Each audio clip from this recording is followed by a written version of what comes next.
Okay. Ajnanatimidandasya Jnananjana Shalakaya Chakshurmilitam Jena Tasmai Shri Guruve Namaha. Guruve Gaurachandraya Radhikaya Tadalaye Krishnaya Krishna Bhaktaya Tada Bhaktaya Namo Namaha.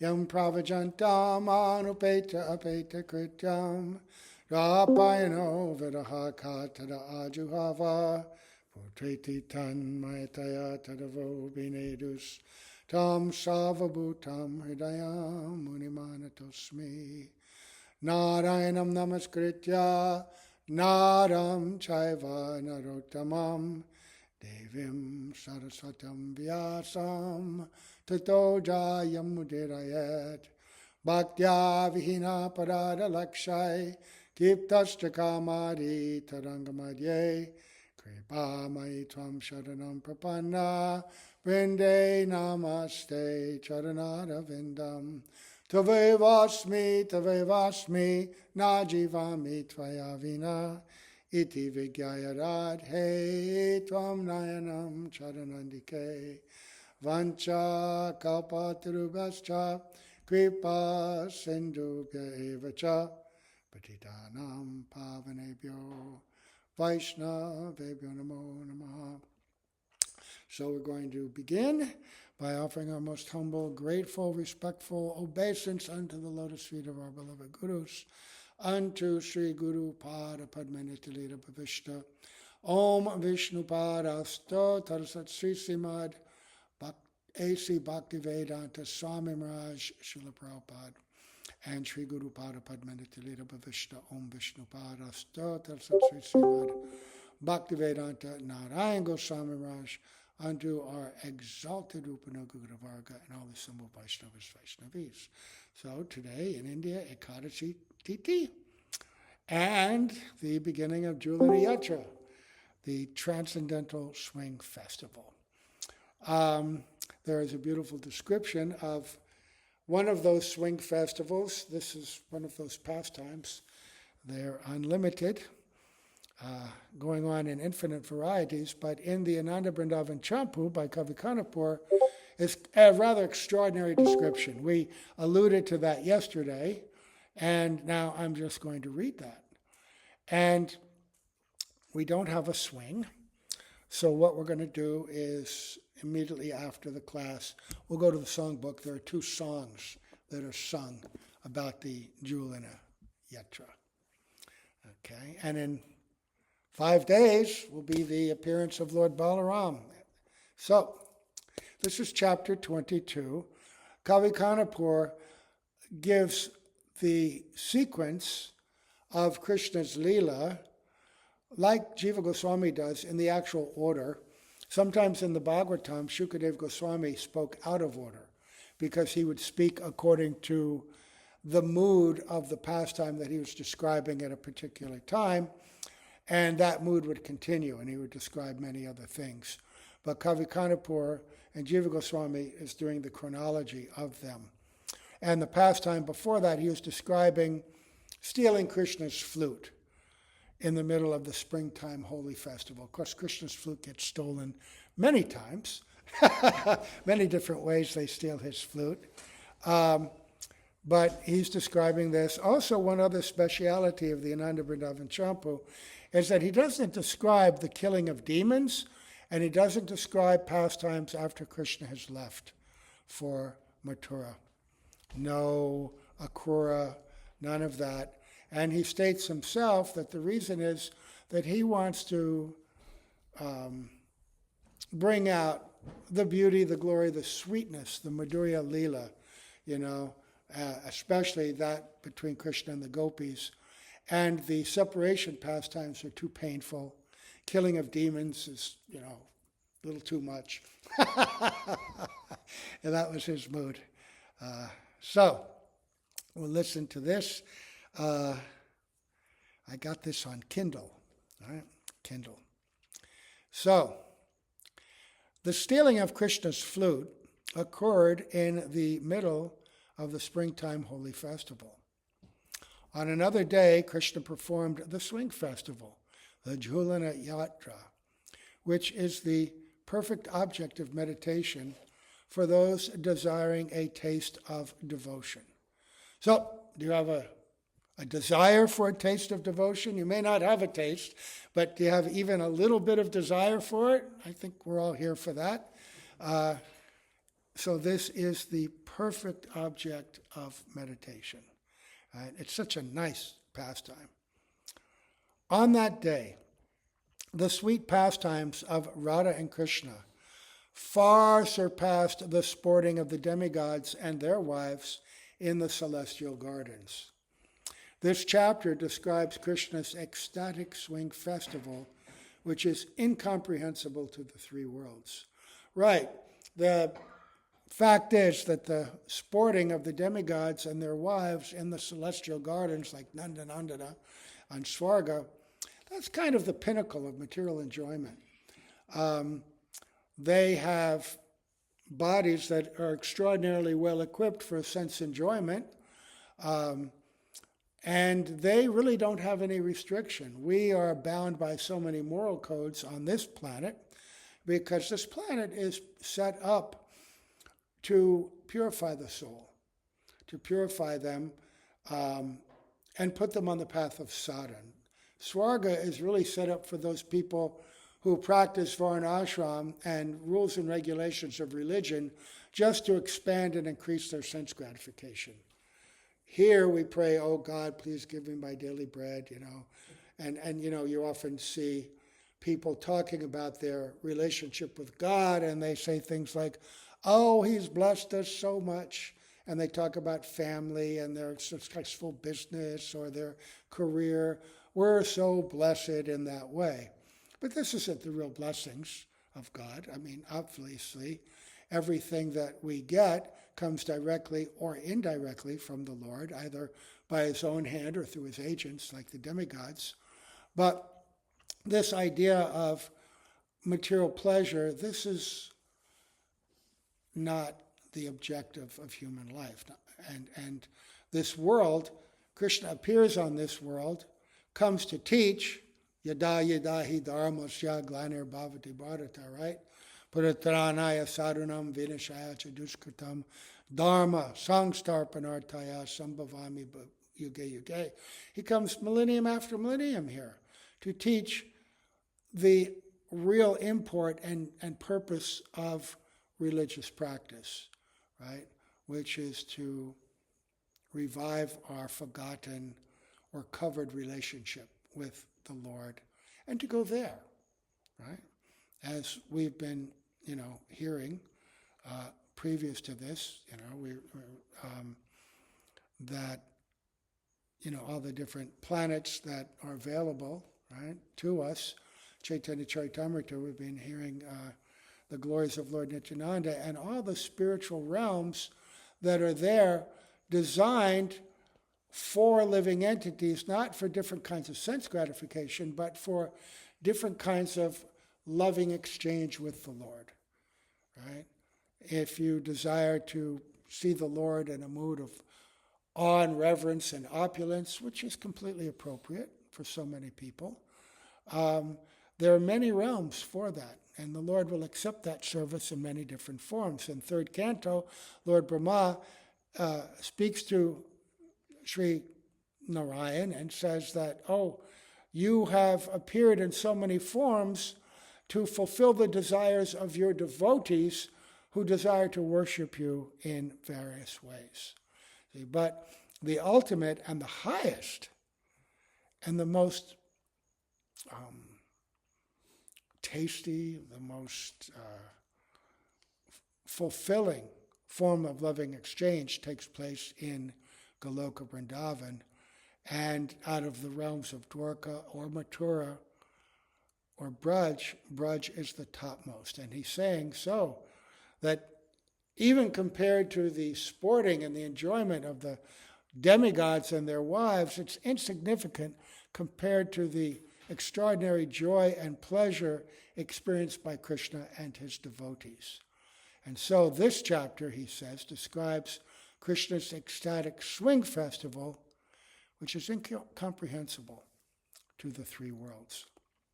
Now, the swing festival was held in a special place in Vrindavan, which was bordered by a line of desire trees of equal height, with round trunks and branches whose ends intertwined, leaving a bare space in the middle. Right? So you got these trees all around, like beautiful columns, right? And their branches forming a canopy. The line of trees appeared like a wall of sapphire jewels. Besides the birds inhabiting those trees, the presiding deities of the forest had placed various items in the trees, including chamaras, silk cloth, long strands of pearls, jewels, fruits, and flowers.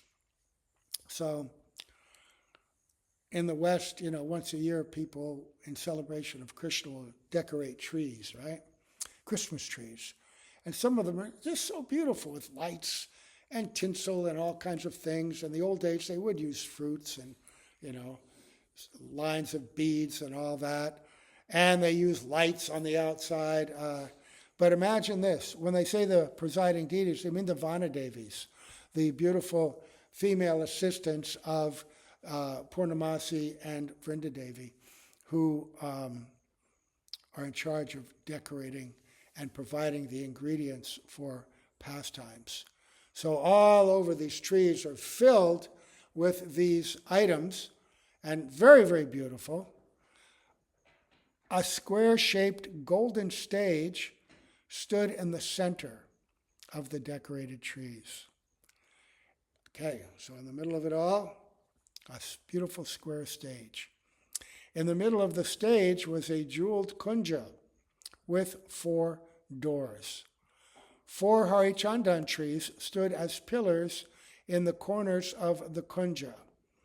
So this stage has its own 4 columns, right? And creating its own ceiling.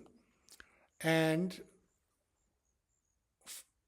the intertwining of the tree's upper branches formed an overhead canopy. The swing hung on thin golden ropes tied to the branches of the harichandan trees. This arena appeared in the center. Each gopi group leader had a personal kunja with a swing in the 4 directions radiating from this central arena. So opposite each of these doors, north, south, east, west, was another kunja facing that door, and the 4 major groups, now if they're group leaders, like Radhika had her group, right? But she's not there as the group leader. She's going to be with Krishna on the swing. But Chandravali, Bhadra, Shama, like that. So, let's see, how do I do this? Here we go. The other arenas, lined with pleasant Devatadu trees, radiated green all around and resonated with the singing of young, cooing birds. They served as embodiments of festivity for the entire earth. All right, so everybody in Vrindavan is assisting and serving in Krishna Lila. And these fortunate birds, they're creating this splendid environment. If you've ever been any place where there are large numbers of songbirds, oh, it's such a beautiful situation. Even in Bangalore, we had our temple in this farmland that was being converted to residential. But in the morning you'd go out and, so many of the trees have been cut down, but, growing back. And still, we had all kinds of really cool songbirds that would come out in the morning. You're doing your little japa, and all these little birds out there just singing away, Parrots were there, those little green parrots with the red beaks doing their little squawking, and these wagtails and other kinds, all singing.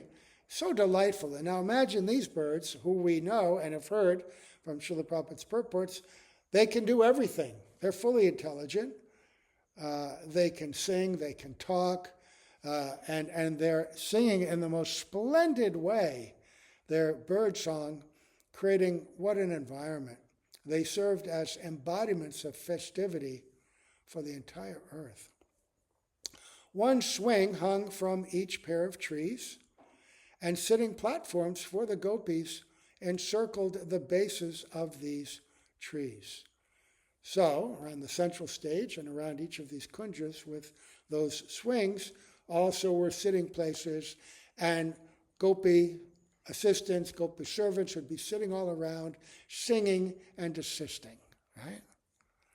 So, golden chains tied securely to the branches of the trees hung down in straight lines.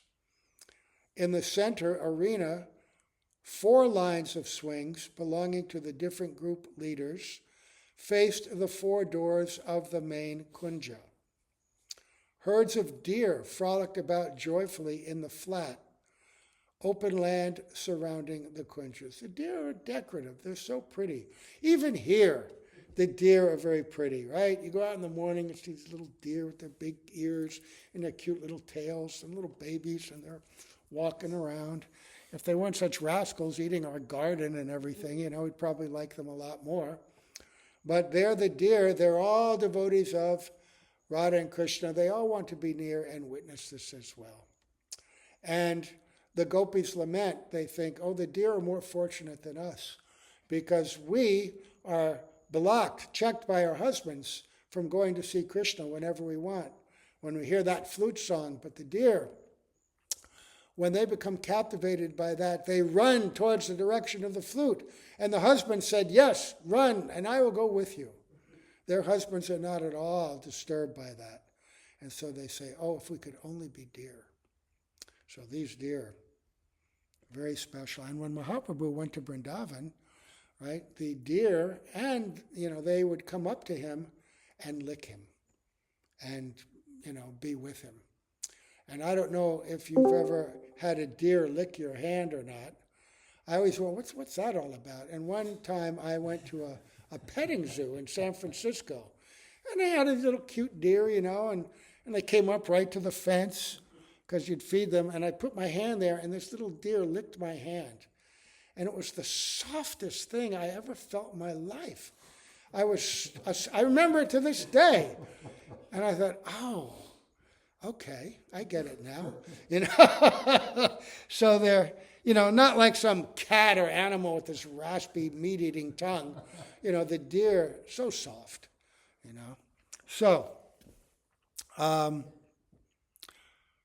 So they were herds of them. And the hearts of everyone immediately flooded with joy just by seeing these areas, which were illuminated by Chintamani gems and by trees as brilliant as coral. So it's all self-illuminating, right? Just like when Krishna lifted Govardhan Hill, the ceiling of Govardhan, sometimes you see pictures and they show Krishna lifting and there's roots coming down and rocks and dirt above and rough earth that they're all standing on. No. When he lifted Govardhan Hill, Govardhan had manifested an entire, combination of village and fields. There were large areas of grass, there were streams, there were marble floors and rooms, and all kinds of things were there. And the ceilings were covered with gems that illuminated the whole area. And just by seeing this place, your heart was stimulated. And what is the heart of a devotee stimulated? Oh, it stimulates the desire to serve, right? To exchange loving relationship. Just like when Krishna and the gopis are yearning to, when will we come together and dance in that beautiful moonlit time for Rasa Leela, all of a sudden, one autumn night, the moon appeared in such a way, reddish, illuminating the sky with red, the fragrance of the forest, the breezes, everything came together to excite in Krishna such a desire for rasa that he could no longer contain himself, and he called all the gopis. Right? So this arena, orchestrated by Yogamaya, Vrindadevi, to create this facility for the pastimes. And that's what we try to do in our temples, right? Keep them very clean, have nice tulsi, nice incense, nice fragrance, nice decorations to try to create a very pleasing environment and atmosphere. And of course, ultimately, our own hearts and our own mood. If we're all walking around angry and sulking, that creates its own energy, which is not pleasing. The energy of all these people and animals and birds and everything was just pure love to create an environment for Krishna to exchange love with his beloved Brajadevis. So that's what we're trying to do also. So he said, meditate on this, and that mood of devotion will be planted in the heart. And if it's already there, it will be watered and nurtured. So when we hear this, let's also try to be very attentive and pray that this affect us very, strongly. So the top branches of the trees joined to form natural, pleasing green canopies. Gazing upward forever, one could not find the tops of those tall trees. Imagine this. The moonlight filtering through the canopies of the trees made small filaments of light on the forest floor that looked like piles of sesame and rice. Oh, yesterday I said pearls. White glowing things, So, thinking it food, the female deer tried to lick it. The 4 kunja mandapas, the raised platforms, were so similar that even the devatas could distinguish them only by their placement in different directions. In those areas, the Vanadevis had stretched a canopy in preparation for the swing festival. I can only imagine what they're doing in Radha Kunj now. They go all out. I think I'll have to ask somebody for a picture, Is your mother there? She'll send pictures. She's always sending pictures of everything. Yeah, she'll do it.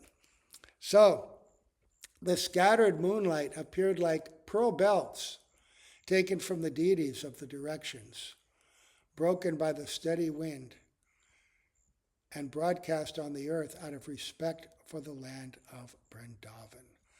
So, the scattered moonlight, it's so much more full. And, the other day we talked about, our world of 3 dimensions, 4 dimensions if you talk about time. But that spiritual energy is so much more complete and unimaginable by us.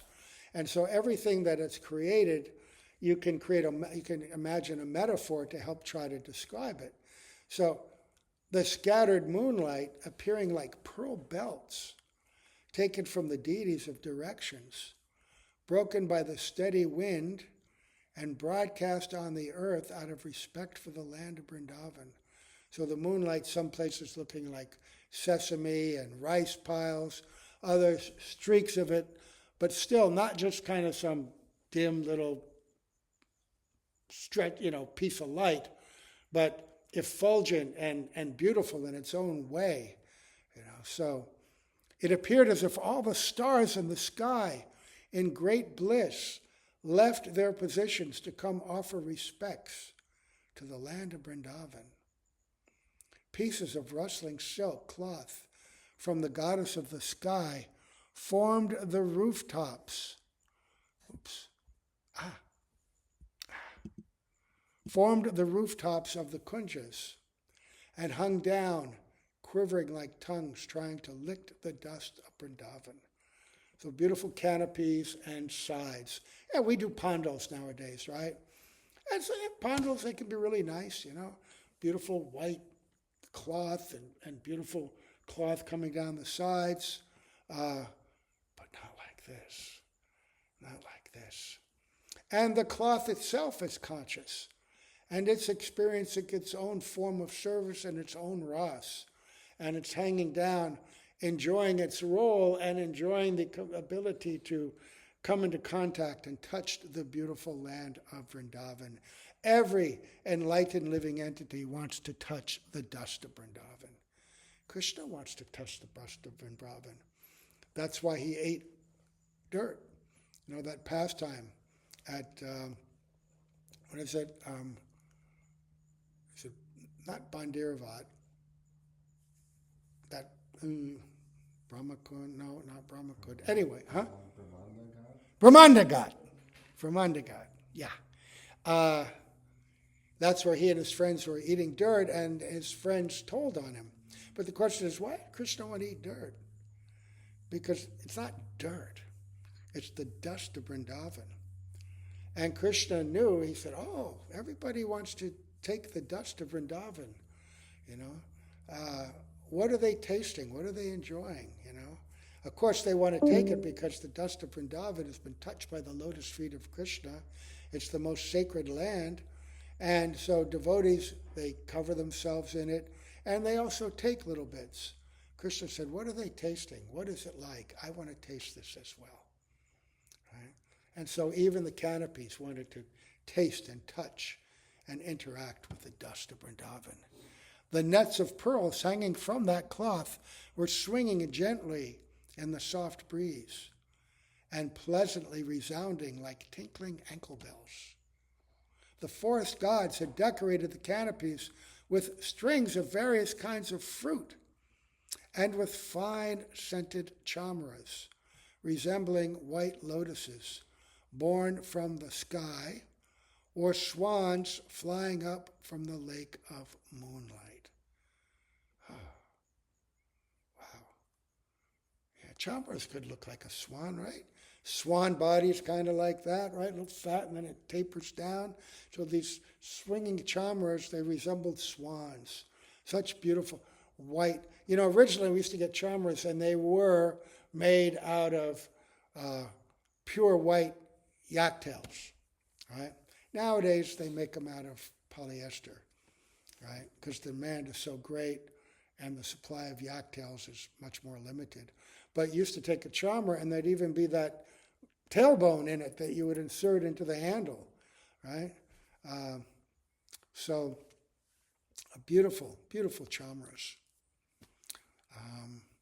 The swing arena carried the celestial scent of aromatic aguru fumes, drops of perfume squeezed from the kalpadruma trees, and piles of camphor dust, which made lines of white smoke in the sky.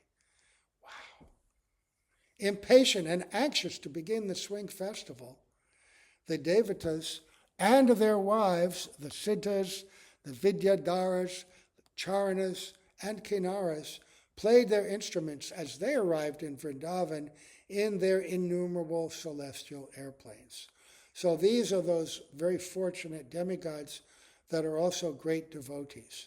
Some people go to Swarga just to enjoy, but the higher planets are also inhabited by not just greatly pious people, but greatly devotional persons as well. In a jubilant mood, the gentle goddesses from different forests, carrying various festival ingredients in their hands, assembled in Vrindavan. With friendship, kindness, and all good qualities, they finished decorating the swing arena and built an impressive entrance with the best garlands. So this is how they served together, with friendship, kindness, and all good qualities. This is the mood in which they were decorating and setting up this arena. Remember, it's not just the activity of bhakti that makes it bhakti. It's the underlying mood. I heard Srila Prabhupada saying that exact same thing, and he said not just the activity, he used the word bhav, but the bhav. He didn't use that a lot, but he did use it. And then later, when I used to hear Srila Gurudev speak, I I thought, oh.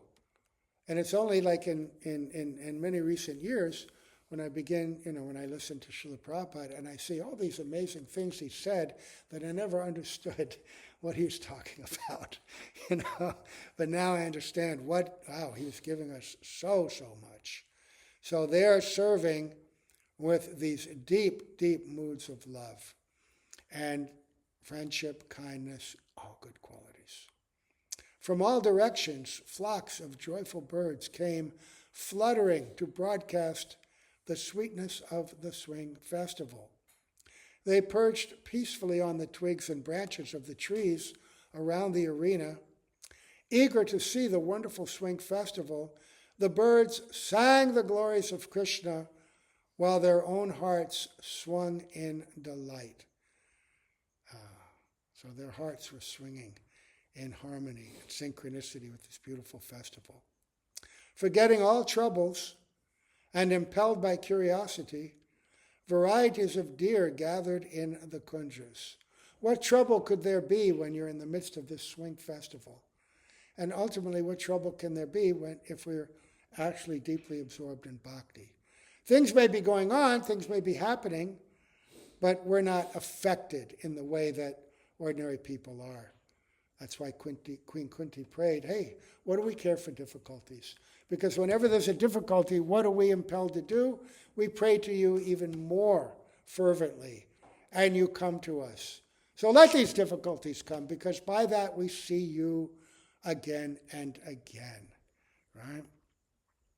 So they stood as motionless as figures in a painting, appearing as if they had not been attracted to the forest by the sound of Krishna's flute, had not abandoned their household duties, and not opposed their elders. The doe-eyed gopis, like touchstones for pleasurable pastimes, suddenly manifested out of nowhere, as if coming directly from the desired trees. So imagine Vrindavan to be like a stage, and this particular Leela being a drama, and on a stage, okay, all the setting, all the, stage props are there, and then the scene begins. The birds are coming, right? The Vanadevis are doing their work. Everybody's coming. The deer are there. The moonlight's doing its thing, right? All the garlands and the canopies, they're all doing their seva, fully conscious. And then, just at the right time, the gopis emerge from the forest and from all directions simultaneously, right? Wow. What must that have done to the hearts of those awaiting to see this swing festival? The doe-eyed gopis, like touchstones for pleasurable pastimes, suddenly manifested out of nowhere, as if coming directly from the desired trees. Colored with kumkum, their loins glistened, ready for dancing. They wore fluffy petticoats, covered by fine silk dresses extending to their ankles. So they're wearing the beautiful village garments, right? Skirts, fluffed with petticoats, tops, shawls. Maybe you've seen sometimes pictures of the village ladies in northern India with their very colorful dress like that. So, Malini, when she does dancing, she'll dress the girls. This last year in New Braj, they had a particularly, elaborate dance. And all of these girls were dressed in very colorful skirts and tops, all different. And when they were all moving in different directions, it was such an amazing thing for the eyes. And it sort of harkens and imitates and awakens an idea of this. So they wore these petticoats covered by fine silk dresses extending to their ankles. Glittering bodices beautified their breasts. That's the top, like a blouse. Their effulgent bodies were adorned with festive colored sashes and tinkling waist bells. The soft, rounded shoulders of the gopis rivaled the flower bow of Cupid.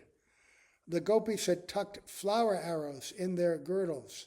I mean, it's like their belts, right? And held flower bombs in their hands. In the Radha Krishna Gaudadashdipika, there's a description of the different ways that they use flowers as ornaments and decoration. And these flower bombs are flowers where that if they're opened, you can put all kinds of pollen and different things in them, and then they close up, and when you throw them, they release this beautiful pollen everywhere. So, and they had flower arrows. In the arena of the artful, amusing swing pastimes, the blissful gopis appeared like the incarnation of Rati, the goddess overseeing festive love battles, right? The wife of transcendental Cupid. Right? Some gopis had flower pollen sachets hidden in their golden waist belts. Those bags of pollen seemed like the accumulated wealth of their skill in lovemaking, collected over a long period of time for purchasing the jewel of Krishna's mind. Right. When we do holy here, we take rice powder that's colored with different dyes, right? That's beautiful, it's nice, not toxic, doesn't stick to you like those chemicals. But it's described, I think in Vilap Kushmanjali we read that, or is it Gopal Campu? Anyway, they use, their holy colors are coming from the differently colored pollen of different varieties of flowers, right? And so that pollen is not only colored, but it's also fragrant, right? Some gopis held thousands of flasks filled with fragrant aguru, musk, camphor, and sandalwood ointments. These thin, delicate flasks would break open with a breath, also made of flower-type things, right? Not like glass flasks, and so you break it, and, can't step anywhere. No, they just would carry these beautiful fragrances, and they'd fling them, and they might hit you, or they might break open in the sky, and the fragrance would be spread everywhere. Others carried ingeniously designed syringes filled with flower essences, kumkum water, sandal water, and musk water. The gopis looked like well-armed soldiers, ready for the battle of love. Anxiously awaiting the arrival of Radhika Sham to start the festival, each of the gopis, the jewels among women, who are more beautiful than the soldiers of Cupid, thought that she would swing first, right? Because Krishna loves me the most. Just like we are, as we advance in bhakti and develop our relationship with Sri Guru, we think, oh, my Guru loves me the most. He must love me the most because I'm getting such wonderful gifts, such wonderful moods of service, such sense of joyful reciprocation. Oh, he loves me the most. The gopis are thinking like that. And the gopis entered the 4 areas around the main arena while discussing this among themselves. Out of excitement, they made a din, that means a noise, right, with their loud laughing that resembled the sweet cooing of cuckoos. So when they laugh, it's like the cackle we have, our laugh,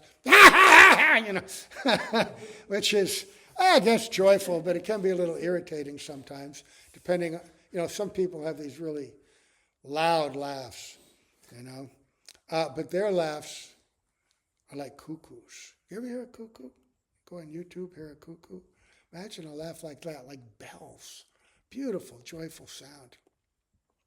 So, then Krishna's going to enter the arena. We have set the stage. We're going to stop here, and tomorrow we get to hear about this swing festival. So you've heard everything. The stage is set. All the players are there, right? The environment is established. The moonlight, the fragrances, the decorations, everything is there. All the players, all the gopis are there. All the other witnesses, birds, deer, etc., they're all there, right? The demigods are there playing instruments. Everyone's there, and then Radha and Krishna are going to come, right? And that's going to be amazing. Krishna entered the swing arena with his left arm resting on Radha's shoulder, holding his flute. In his right hand, Krishna twirled a lotus flower while his bangles chimed happily.